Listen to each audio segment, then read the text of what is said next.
Assalamu alaikum, dear class 7th students. I am teacher Waqar Yasin from Government UPS Sarkapora. प्यारे बच्चों, आज हम history का lesson the Delhi sultans continue करेंगे और आज हमारा सब टॉपिक है वो है from garrison town to empire. Garrison से ये दिल्ली सल्तनत एम्पायर कैसे बनी। अब ये गैरिसन होता क्या है, पहले हम इसकी मीनिंग समझ लेते हैं। प्यारे बच्चों, गैरिसन एक ऐसा एरिया होता है जिसे हम कंटोनमेंट एरिया कहते हैं, या एक ऐसी जगह जहां पर मिलिट्री रहती हो, मिलिट्री का यहाँ जमावड़ा हो। इस एरिया में किसी भी जगह पे जहाँ पर मिलिट्री रहती हो, काफ़ी ज़्यादा तैनात हो मिलिट्री, उसे हम गैरिसन कहते हैं। एम्पायर आपको पता ही है, एक पूरी किंगडम, पूरा एक मुल्क, ठीक है। तो वास्ट एरिया जिस पर एक किंगडम या किंग का कंट्रोल हो, उसे हम एम्पायर कहते हैं। ठीक है प्यारे बच्चों, चलिए आज हम इसी सब टॉपिक को डिस्कस कर लेते हैं। पहला पॉइंट देख लेते हैं। In the early 13th century, the control of the Delhi Sultans rarely went beyond heavily fortified towns occupied by garrisons. प्यारे बच्चों, अर्ली 13वीं सदी में, 13th सेंचुरी में जो कंट्रोल था दिल्ली सुल्तान्स का इंडिया पे, हिंदुस्तान में, वो ज़्यादा नहीं था। वो काफ़ी कम एरिया में इनकी हुकूमत चल रही थी, इनकी किंगडम चल रही थी।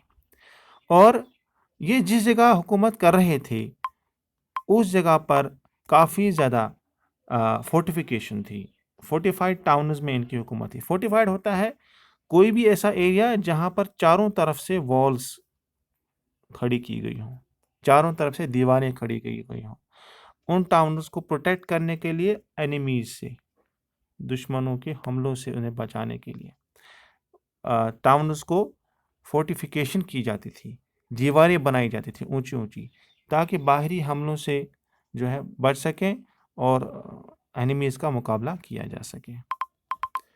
ठीक है प्यारे बच्चों, और इसके साथ साथ एक और चीज़ कि जहाँ पर टाउन्स में दीवारें खड़ी की जाती थी, इस वजह से इन टाउन्स में काफ़ी ज़्यादा जमावड़ा रहता था, प्रेजेंस रहती थी आर्मी की, यानी ये गैरिसन एरियाज थे। यानी एक ऐसा एरिया जहाँ पर, जिस एरिया में काफ़ी ज़्यादा आर्मी रखी गई हो, ताकि उस एरिया को कंट्रोल किया जा सके।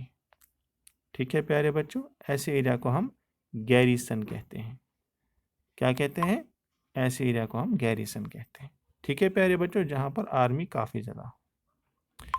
चलिए आगे बढ़ते हैं। Point number 2, दिल्ली's authority was challenged by Mongols and by governors who rebelled at any sign of Sultan's weakness. Delhi सल्तनत को, या दिल्ली की अथॉरिटी को, दिल्ली की किंगडम को, दिल्ली के बादशाह को दो जगहों से हमेशा चैलेंज रहता था, हमेशा इनको खतरा रहता था। पहला खतरा थे मंगोल्स, जैसे गेंगीज खान या चंगेज़ खान जिसे बोलते थे। रूथलेस रूलर रहा है ये दुनिया का। मंगोल्स काफ़ी ज़्यादा खतरनाक थे और ये हमेशा कोशिश में रहते थे कि दिल्ली को कैसे वो कब्ज़ा कर ले, दिल्ली पर कैसे कब्ज़ा किया जाए और वहाँ से दिल्ली सल्तनत को हटाया जाए, दिल्ली सुल्तान को हटाया जाए। दूसरा खतरा था इनको दिल्ली की अथॉरिटी को अपने ही गवर्नर्स से, जिनको ये खुद तैनात करते थे। ये गवर्नर्स हमेशा बगावत पर, यानी रेबेल पर, बगावत पर तैयार रहते थे। जैसे ही उनको लगता था कोई दिल्ली सल्तनत का कोई कमज़ोर बादशाह बन गया है, सुल्तान वीक है, किंग वीक है, सुल्तान हो गया बादशाह, सुल्तान वीक है, किंग वीक है, तो ये उसी वक्त मौका देखते ही रेबल कर देते थे, यानी बगावत करते थे इस दिल्ली सुल्तान के, दिल्ली किंग के खिलाफ, दिल्ली की हुकूमत के खिलाफ। तो ये दो चीज़ें थी, दो ऐसे कॉम्पिटिटर्स थे जो हमेशा दिल्ली सल्तनत को खतरा पहुंचा सकते थे और पहुंचाते थे, मंगोल्स और इनके अपने गवर्नर्स। ठीक है प्यारे बच्चों, अब पॉइंट नंबर 3 पे आते हैं। द एक्सपेंशन ऑफ दिल्ली सल्तनत took place under the reign of Balban, Alauddin Khilji and Mohammad Tughlaq. 3 ऐसे बादशाह रहे दिल्ली सल्तनत के जिन्होंने दिल्ली सल्तनत को काफ़ी ज़्यादा एक्सपेंड किया, दिल्ली सल्तनत को काफ़ी ज़्यादा इसके जो एरिया को जो है आगे बढ़ाया और ये एक एम्पायर बन गई।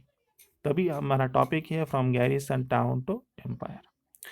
तो ये 3 बादशाह थे, बलबन, अलाउद्दीन खिलजी और Mohammad Tughlaq.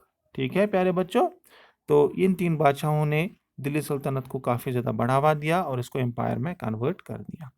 Next video lecture में हम इस दिल्ली सल्तनत की एडमिनिस्ट्रेशन और कंसोलिडेशन के बारे में स्टडी करेंगे। अल्लाह हाफिज़।